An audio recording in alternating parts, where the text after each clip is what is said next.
Are you gonna tell me where you went? All the messages. Aslema et bienvenue dans cette nouvelle vidéo sur ma chaîne. Très heureuse de vous retrouver aujourd'hui pour parler du sujet épineux des classiques. Personne n'y a échappé et très souvent malheureusement on en garde un souvenir qui n'est pas très agréable parce que c'était des lectures obligatoires.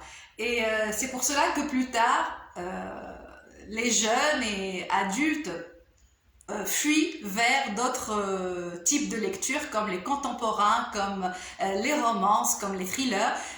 Bien sûr, il est tout à fait normal d'avoir des préférences, mais le but de cette vidéo aujourd'hui est de vous dire pourquoi il faut réserver un petit peu de votre temps à la lecture des classiques. C'est une vidéo qui est générale et je vais vous donner dans d'autres vidéos beaucoup de suggestions de lecture qui risquent de vous donner envie d'en lire de plus en plus. Alors pourquoi est-il si important de lire des classiques?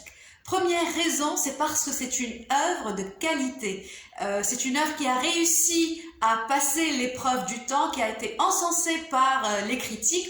Et donc, c'est une œuvre qui risque d'affiner notre sensibilité littéraire, d'aiguiser notre sens critique et va nous permettre de faire la différence entre une œuvre de qualité et un autre roman qui ne va rien vous apporter. Bien sûr, vous n'allez pas apprécier toutes les œuvres classiques que vous allez lire. Ça serait tout à fait normal.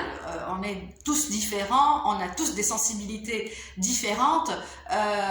Certains apprécieraient Zola, d'autres Balzac, certains adoreraient Proust et d'autres Hugo, et peut-être les quatre à la fois.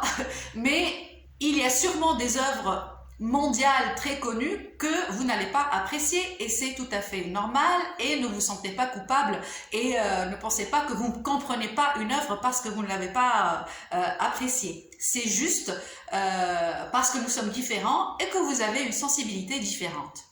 Deuxième raison, c'est un témoignage précieux sur la vie politique, sociale, économique, culturelle de l'époque. Et quoi de plus intéressant que de se faire raconter les événements par quelqu'un qui les a réellement vécus. On ne peut se targuer de connaître un pays, on ne peut se targuer de connaître la culture d'un pays si on n'a pas lu les œuvres de ces grands écrivains. Troisième raison qui découle naturellement de la deuxième, c'est que c'est un excellent moyen d'évasion puisqu'on est transporté vers un autre temps, que ce soit sur le plan temporel ou géographique. On entre dans un autre monde et personnellement, j'adore être immergée dans une culture, dans un pays avec les descriptions de son mode de vie, de son code vestimentaire.